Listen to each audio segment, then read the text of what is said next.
রাত যখন গভীর হয়, চারপাশের কোলাহল থেমে যায়, তখন একবার আয়নার সামনে দাঁড়াবেন।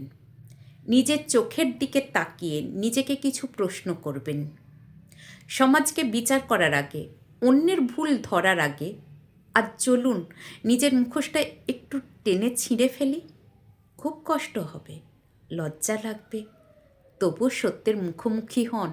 পুরুষদের বলছি, আপনি কি বিবাহিত কিংবা বিয়ের স্বপ্ন দেখছেন? বুকে হাত দিয়ে বলুন তো, আপনার নিজের চরিত্র যেমন, ঠিক তেমন চরিত্রের একটা ছেলেকে কি আপনি আপনার আদরের মেয়েটার জন্য জামাই হিসাবে মেনে নেবেন? আপনার যে নারীর লোলুপ দৃষ্টি, সুযোগ পেলেই পরকীয়ায় জড়ান, কিংবা বিয়ের আগে একাধিক মেয়ের সাথে টাইম পাস করে তাদের ধোঁকা দেওয়া, এই গুণগুলো যদি আপনার হবু জামাইয়ের থাকে, আপনি কি আপনার কলিজার টুকরো মেয়েকে তার হাতে তুলে দেবেন? কিংবা আপনার বোনের জন্য আপনার মতো স্বভাবের, আপনার মতো মানসিকতার কোনো ছেলের সাথে বোনকে বিয়ে দিতে রাজি হবেন? যদি উত্তর না হয়, তবে আপনি পৃথিবীর নিকৃষ্টতম ভণ্ড। আপনি নিজের জন্য যা ভোগ করতে চান, নিজের ঘরের মেয়েদের জন্য তাকেই ঘৃণা করেন। নারীদের বলছি, বিয়ে তো করবেন বা করেছেন, আপনি কি চান আপনার ছেলেটা খুব সুখে থাকুক? তাহলে নিজেকে প্রশ্ন করুন, আপনার অতীত কি স্বচ্ছ? টাকার লোভে বা আবেগের বশবর্তী হয়ে বিয়ের আগে আপনি যে শরীরটা অন্য কাউকে সঁপে দিয়েছিলেন, কিংবা যাত্রার সাথে সম্পর্কে জড়িয়ে নিজেকে অপবিত্র করেছেন, ঠিক এমন চরিত্রের কোনো মেয়েকে আপনি কি আপনার ছেলের বউ হিসেবে মেনে নেবেন? যদি আপনার ভাই এমন কোনো মেয়েকে বিয়ে করে ঘরে আনে, যে মেয়েটা বিয়ের আগেই বহু পুরুষের শয্যা সঙ্গিনী হয়েছে, আপনি কি সেটা হাসি মুখে মেনে নিয়ে সেই মেয়েটাকে বৌদি বলে ডাকবেন? নাকি তখন আপনার ভাইয়ের জীবন নষ্ট হওয়ার দোহাই দিয়ে হাহাকার করবেন? নিজের বেলায় যা আধুনিকতা, ছেলের বেলায় বা ভাইয়ের বেলায় তা কেন নষ্টামি? আপনি যখন ঘরের স্বামী, সামান্য কথায় স্ত্রীর গায়ে হাত তোলেন, একটু এদিক ওদিক হলেই ডিভোর্স দেব বলে ভয় দেখান, পান থেকে চুন খসলেই বাপের বাড়ি পাঠিয়ে দেওয়ার হুমকি দেন, নিজেকে খুব পুরুষ মনে হয় তখন, তাই না? এবার চোখ বন্ধ করে ভাবুন, আপনার প্রাণপ্রিয় বোনটির স্বামী যদি আপনার বোনের সাথে ঠিক এই আচরণটাই করে, আপনার মেয়ের স্বামী যদি তুচ্ছ কারণে আপনার মেয়ের গায়ে হাত তোলে, তখন কি আপনি জামাইকে সাপোর্ট করবেন? নাকি দলবল নিয়ে গিয়ে জামাইকে পিটিয়ে আসবেন? অন্য মেয়েকে পিটিয়ে পুরুষত্ব দেখানো সহজ, কিন্তু নিজের কলিজায় আঘাত লাগলে তখন বিচার মানতে ইচ্ছে করে না কেন? আপনি যখন ঘরের স্ত্রী, শাশুড়িকে সহ্য হয় না, তাই তো? স্বামীর সাথে শাশুড়ির ওষুধ কেনা নিয়ে ঝগড়া করেন, স্বামীকে কথায় কথায় খোঁটা দেন, তার আত্মীয় স্বজন আসলে মুখ কালো করে রাখেন, স্বামী রোজগার নিয়ে প্রতিনিয়ত তাকে মানসিক নির্যাতন করেন। ভাবুন তো, 20 বছর পর আপনার ছেলেটা বড় হয়েছে, সে বিয়ে করেছে, তার বউ ঠিক আপনার মতোই আচরণ করছে আপনার সাথে। আপনার ছেলে আপনাকে ওষুধ কিনে দিলে বউ অশান্তি করে, আপনার ছেলে আপনার সাথে কথা বললে বউ তাকে খোঁটা দেয়। তখন বৃদ্ধ বয়সে চোখের জল ফেলতে ফেলতে কি আপনার মনে হবে না, এটাই আমার কর্মফল?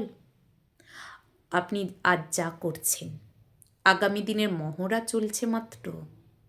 আপনি ভাই হিসেবে বোনের সম্পত্তি মেরে খেয়েছেন, কিংবা কাকা জ্যাঠার সম্পত্তি জাল দলিল করে দখল করেছেন, খুব তৃপ্তি পাচ্ছেন এইটা ভেবে যে আপনি জিতে গেছেন। অপেক্ষা করুন, দৃশ্যপট বদলাবে। আজ আপনি যেমন আপনার ভাই বোনের সম্পত্তি মেরে খাচ্ছেন, আপনার চোখের সামনে আপনার সন্তানরা একে অপরের টুঁটি চেপে ধরবে টাকার জন্য। আপনি তখন বৃদ্ধ বিছানায় পঙ্গু হয়ে পড়ে থাকবেন, আপনার ছেলেরা আপনার সামনেই মারামারি করবে, একে অপরকে ঠকাবে। আপনি চিৎকার করতে চাইবেন, কিন্তু গলা দিয়ে শব্দ বেরোবে না। কারণ প্রকৃতির প্রতিশোধ নেয়, পিতার পাপের সন্তানদের ধ্বংস হতে দেখে। এর চেয়ে বড় শাস্তি আর কিচ্ছু নেই। বাবা মায়ের ওষুধ খরচ কে দেবে, এটা নিয়ে ভাইয়ে ভাইয়ে কুকুরের মতো কামড়াকামড়ি করেন। হিসেব করেন কে কয় টাকা বেশি দিল। বাবা মাকে বোঝা মনে হয়।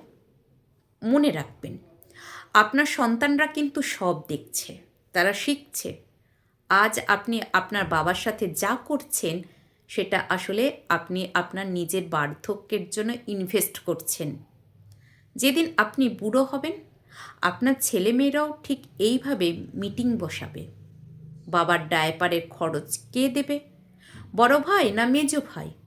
তখন ওই দৃশ্যটা সহ্য করার মতো ক্ষমতা আপনার থাকবে তো?